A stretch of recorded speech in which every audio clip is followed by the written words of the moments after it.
Welcome to this first webinar organized by CPAT, or Connected-Pathology, where we'll give you a view into the exciting world of integrated digital pathology and how CPAT will try to bring value to your projects and make a difference working with you on this.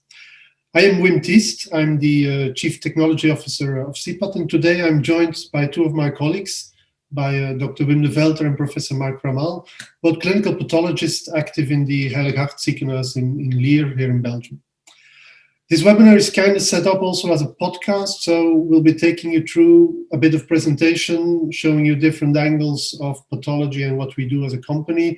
But obviously, we'll be taking your questions through the chat, so feel free.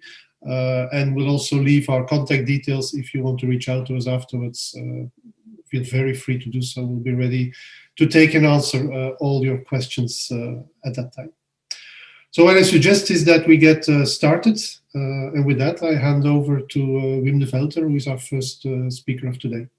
Enjoy. So good afternoon, everybody. My name is Dr. Develter, and next to me is sitting my colleague, Professor Dr. Marc Ramael. And to be honest, being a pathologist is very tough. I'm not joking. When we are going to congresses, we only meet old, grey people. And I'm not talking about ourselves.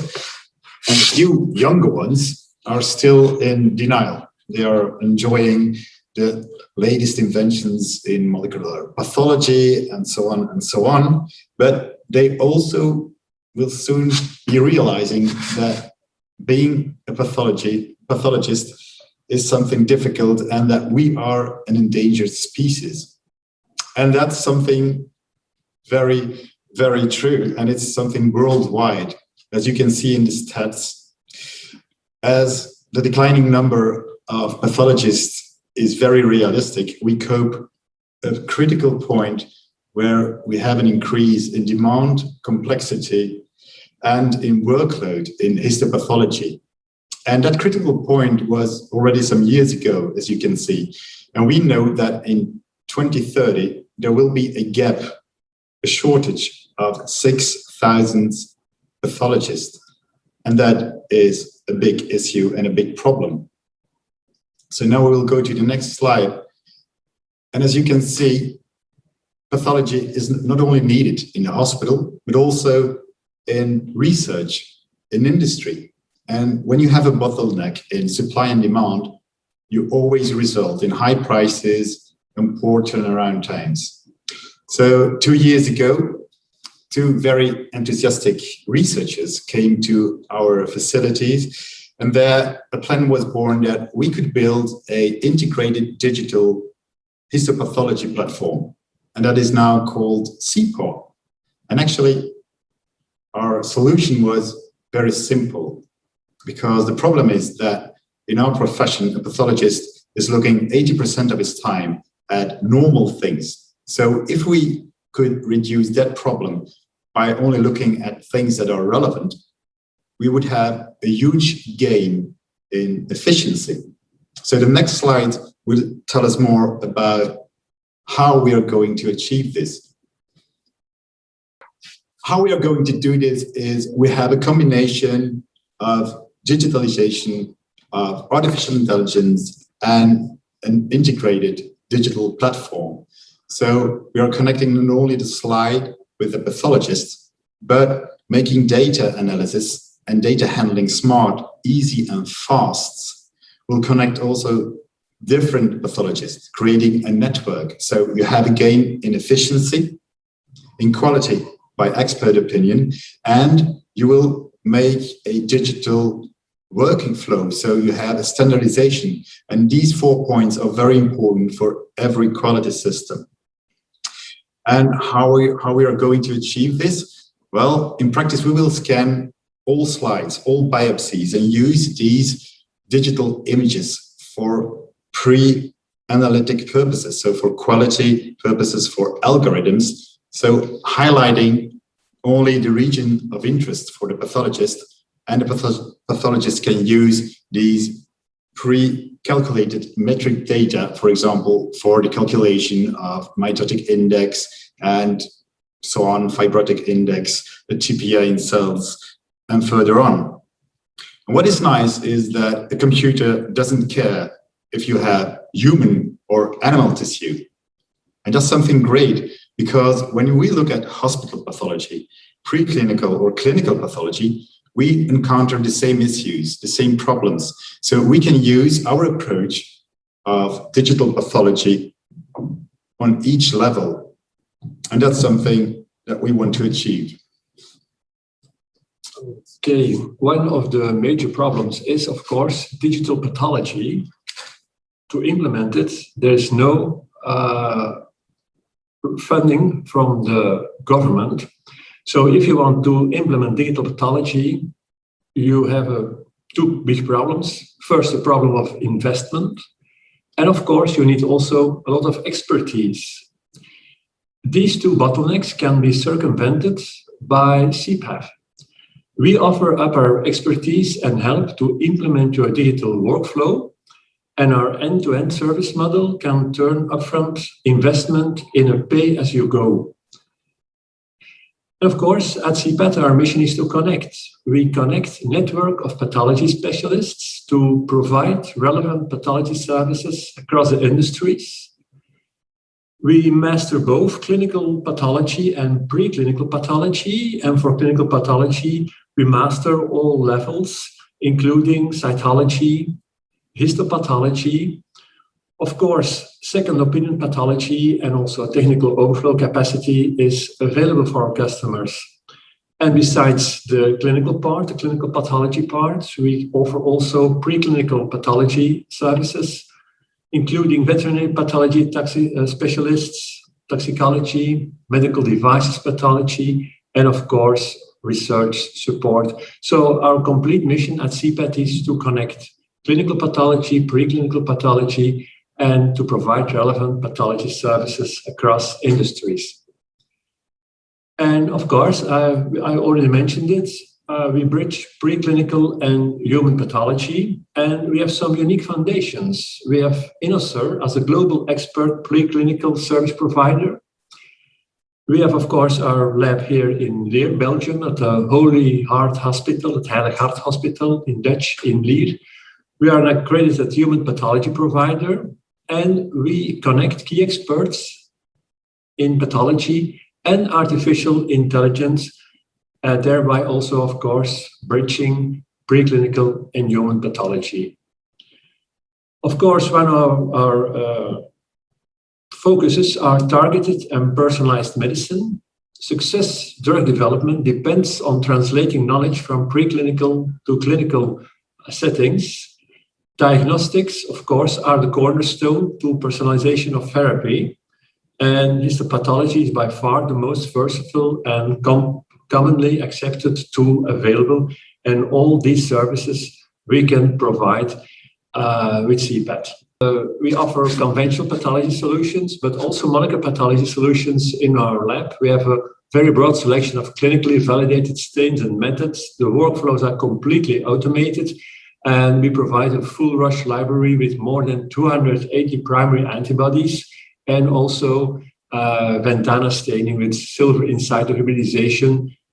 Also immunohistochemistry, of course, the classical hematoxylin and eosin. And besides, we offer also next generation sequencing on paraffin-embedded formalin-fixed tissues, but we can do it on all kinds of tissues, fresh frozen, fresh tissues, that's no problem. You're a flexible service provider. You pick and you choose the services that are most relevant to your needs. And technically, we can process all tissues at the core facility in Leer. We have a technical staff. Our MLTs are experienced in processing tissues across various species and conditions. All our workflows are automated. Fixing, staining, scanning, it's all automated. And we have an own CPath proprietary laboratory information system that provides track and trace of all our samples. And at the intellectual side, slide reading and advice available from a selected pathologist. And there's access to both clinical or veterinary specialists. And beyond histology, we have, of course, we offer digital pathology. We have selected artificial intelligence supported quantification protocols. There's clinical consulting, where we can support your research projects with clinical insights. There are also our data services with data management. And of course, there's a possibility for logistics. We can transport and make storage of your blog and slides. If it's one of your questions, we can do it for you. So we are a digital pathology provider. And obviously today, when you talk about digital, you very quickly talk about artificial intelligence. I think most companies just put it in the same sentence. So what I would like to do in the couple of slides following this one is to give you a little bit of an introduction of where this artificial intelligence fits into pathology. And the way we've called it is AI or companion pathologist. Why is that? Actually, it starts from the dilemma that Wim already put on the table, is that actually 80% of the time that is spent in pathology practice by expert pathologists is actually spent to do basic stuff, to do quality control, or to look at slides where the conclusion is that there's nothing to report. While only 20% of the time is actually where the expertise, the deep expertise of the pathologist is really necessary, and where there's a big added value of spending time looking at specimens and at slides. Today, there's a big gray zone. There is a little bit of digital support. There is a start of algorithms that are starting to take away a bit of the basic and quality assessment and image processing. There's obviously the pathologist who fully owns the 20% of expertise. And in this gray zone, depending on the practice, depending on the hospital, some have a little bit more of algorithms and digital, but most of the gray zone is still in the hands of the pathologist, and it's still a very manual process today. Not only that, and you know, pathologists are scarce and become even more scarce, if not to say extinct in the future. That's an issue. They spend too much time on things they should not. On top of it, when you work with physical slides and hardware, it hinders the remote workflow. You cannot work with a broad global expert network, because you can't keep sending glassware around the world. On top of that, all the data that is being stored in cellars, in blocks, and in glasses, and it's not directly accessible on your workspace. Also, the data, you have to imagine, data from pathology is images. Images, they don't have any structure. There's no label on images. So it's very difficult to search for similar images or for other images that you want to compare. AI is one of the tools that can help to unlock this vast mine of information that exists in all these libraries of images and slides that are being produced daily by many hospitals around the world. On the next slide, I will try to give you a couple of examples on how that could look. So actually, it all starts from a digitized slide. That's what you see in the bottom of the screen. You have a slide with the number of specimens being put up and being stated. The digital flow really starts with smart object extraction. Why is that important? Because it can already focus your attention to the places where you need to look. And if you can actually cleanly extract your objects, it largely facilitates the treatment of the objects afterwards, and it's also already a quality control step that you can build in at that point. Now, when you end up with a nice full resolution image of the object that you're interested in, the digital flow in AI can help you in a number of different ways. A typical one that you see is what you see on the top right corner, is AI can help you to segment and to do calculations on your image. In this format and in this example, what we've tried to do here is to quantify and separate all the cyst formation in a kidney. What you see there is that all the yellow is what you at first pass would suspect to be a cyst, and then manually you can actually select these objects, exclude some of them, and do a calculation. And there AI really becomes your companion as a pathologist to work. The other one example on the left side is an example of picking up cell nuclei, which is one of the base activities, I would say, in any pathology evaluation. Nuclei are the bread and butter of the pathology practice. So actually here the algorithm has tried to pick as clean as possible the individual cells and nuclei, which allows you to either assess their presence, but more importantly, to do quantification, to count them, to look at the size, to compare areas with, for instance, a large nuclei versus normal nuclei. So all these options actually are facilitated by the algorithm that actually does the hard work, is selecting and separating the nuclei. The two other examples I've put here are a little bit, I would say, more sophisticated. The dream, I would say, of any AI system is on the bottom right. It's where you can match actually a text report with your images. That today, I must admit that we're certainly not the only ones. We cannot do that out of the box today, but nobody can, because it takes a lot of effort, not just to work with the images, but also to be able to understand text, not just words and letters, but to understand the meaning, the dictionary, the terminology that's being used in pathology reports. And my colleague pathologists can certainly confirm that it's not an easy language. There's easier languages to learn than the language of pathologists, even for a computer. And the other example, which is also something where AI opens the doors, is that by comparing similarities in images, and that's what you see on the left downside, the computer can help you to look for images that are similar or that have similar features or similar observations into the image. The way AI can help you do that is that by pre-digesting the image and finding clues or fingerprints in the image, it can make this search through this vast database of information much faster and much easier. And that's one of the, I would say, most hot and attractive items within the current evolution of AI within pathology, is that to better classify and search images would be a major gain in accessing information across the globe. On the next slide, which is also, I would say, kind of a summary for everything that we've told you today, I've put again the full flow that is being covered by our operations, which starts on the left side with an organ or with an animal, if it's a preclinical pathology project, with microscopy, necropsy, dissection. Obviously, the technical side of preparing tissues, embedding and cutting them. Then the whole category of stains in all different forms and formats that are fully automized. So all these are really subject of a typical technical workup within pathology. Then we have the scanning, the image processing, and the fact of putting those images in the cloud and making them available for use. We have the 80% zone of quality control, basic evaluation, and all calculations that can be automated. And then there's the expert working and producing the report.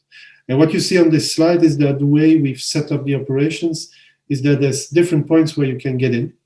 We could actually accept projects where we get organs or animals. We could also work with blocks. We could work with glass slides that are already being stained and ready to go. But we could even work with digital images where our expert network provides a second opinion or an opinion on those slides. And at the same time, there's also different places where you can take deliverables out of our flow. We could, for instance, do the whole technical work up to digital images, or we could just take slides and produce digital images. Obviously, our core business being digital, we do prefer to work at least up to pre-processing of the images. We do think we can bring a lot of added value by putting some of our algorithms at work and not just delivering brute images.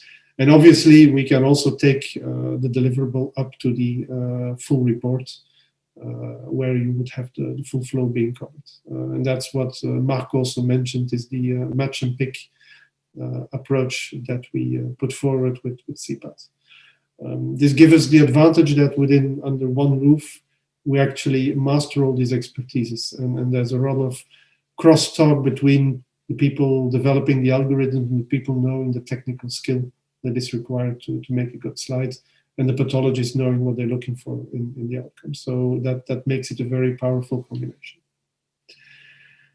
This was the last slide, I think, of the deck. What I want to do is to thank the spectators and people that have been following this online.